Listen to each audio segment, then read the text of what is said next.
Now I've shared my story with JAPA.RUN. I feel relief from the guilt, the guilt of JAPAing from Nigeria. I feel relief from it right now. My name is Kunle Alade. I'm from Ekiti State. I was born in Akure, Ondo State, into the family of 4. I am a photographer. I study social service worker in Canada right now. Before I moved to Canada, I was living in Abuja in Nigeria, where I was working as a photographer, and then I was living my life in Abuja. My life before Abuja, I was living in the UK, where I went to study my second degree. I went to University of Ado-Ekiti to study Geology. I got admission to study my Geology year 2002. So as time went on, there was ASU strike, there was internal strike in the University of Ado-Ekiti, which prolonged my studying of the degree of Geology from 4 years to the stretch of 7 years. With the way Nigeria was going, studying Geology was looking like a waste of time, with having another 2 years to wait behind to study a degree that is worthless. So I decided to quit the degree and look for admission into another school, which took me to university in Newcastle, United Kingdom. Studying in the UK was very easy compared to where I was. I went to University of Ado-Ekiti, where lecturers used to intimidate students, and it was really, really tough. The lecturers made it very tough for us.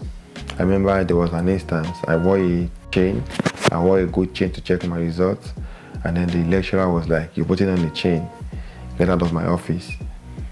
And then he said, "Just know you failed the course." Because of the course, the man said I failed. I didn't fail. I had to take a course out, which gave me a backslash to how my progress was going in school back then. So studying Geology in my first university was really, really tough. It was so tough. So when I got to UK, I saw education as so easy.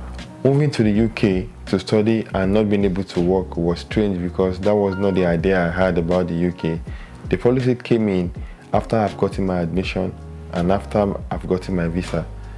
The one that was on board before was, if you get your admission into a school in the UK, you have 8 hours to work.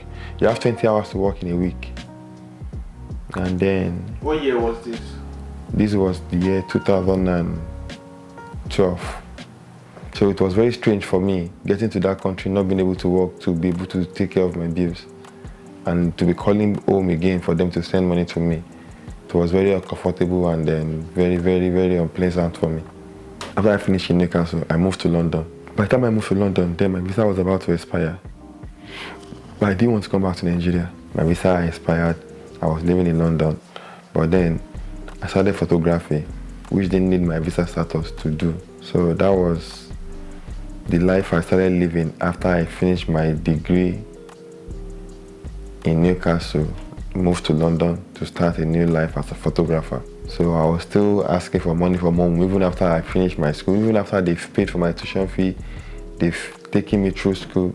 I was still asking for money from home to pay my rent, because then I was not working. I was just doing freelance photography.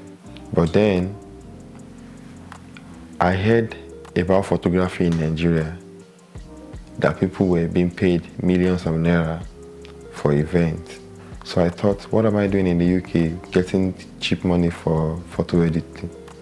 Why not move back to Nigeria to start this photography thing, since I have the talent and I have my camera with me? And then I made a decision to pack my things and moved back to Nigeria to start the proper photography in Nigeria.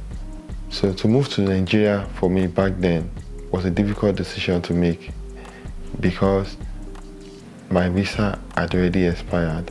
The thought I had in my head was, if I leave this country, I won't be able to come back to this country, because I'm living as an illegal immigrant. Looking at the money that people were making in Nigeria in photography, that was catching my attention.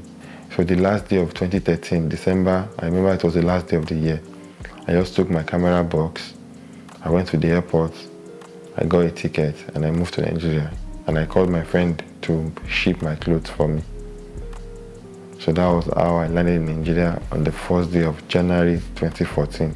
They changed power from Jonathan's power to Buhari. As soon as Buhari came in, economy changed. Moving back to Nigeria started giving me the baddest vibe that I didn't even expect.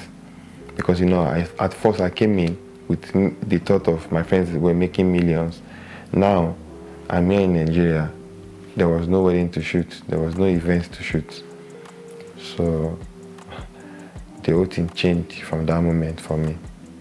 My finances went down, but I was able to survive with one business that I was doing, which was buying things for people online. So that business really sustained me, even in the midst of that terrible economy. The inconsistency that came in after the new government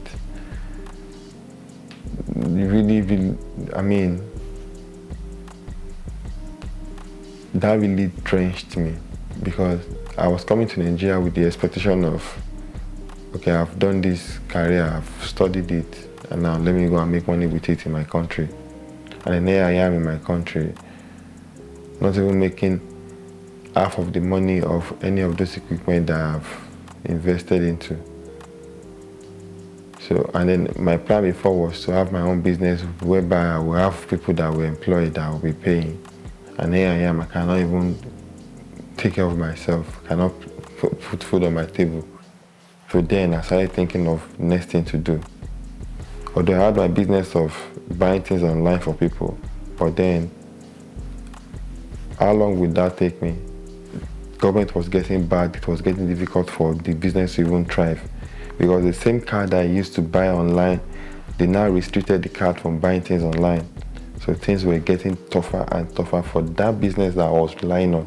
So I made a decision to move to Canada. So I came in 2021 to study photography. But then by the time I came in, my college said I was late, so my admission was deferred. So I was home for a year without going to study the photography that I came in for. So while I was waiting, that was when I made a decision to study social service worker. So right now I'm almost through with my first year on this degree. But then I realized something in Canada. Being a social service worker, the payment is not as high as some other career. So that was the thought that I had in my head when I decided to move into IT. So right now, I'm doing IT as part-time, but then I'm studying social service worker as a degree that is giving me status in this country. With everything I'm doing right now, me being a student and then still trying to do IT course to see what I can do with that, it's very challenging. Doing those three things is like draining my brain. But then I'm just like holding tight like this till when I will finish them, and then I will just have this finally. So the decision I made 2021 to move to Canada, honestly, I think that was the best decision of my life. Even when I decided to move to UK to study, that wasn't my best decision. But the decision to move to Canada, the decision to JAPA to Canada, that was the best decision. And now, I'm not regretting it. Looking at myself after I've achieved this dream that I have in front of me, and then seeing how long it took me to get to where I am right now, where I will be that time, knowing the number of years it took me to get to that part of my life, even achieving it alone gives me relief, and then that cuts away the whole years I've used to get to where I will be that time. So, as long as you're able to achieve it, you will not mind the wasted years. Right now, what is driving me is the success story that I'm going to write after this whole thing. because I know it's very sure that I have a success story. I mean, I'm so sure where I am right now, in this country that I am right now, there's always a success story. Now I've shared my story with JAPA.RUN. I feel relief from the guilt, the guilt of JAPAing from Nigeria. I feel relief from it right now.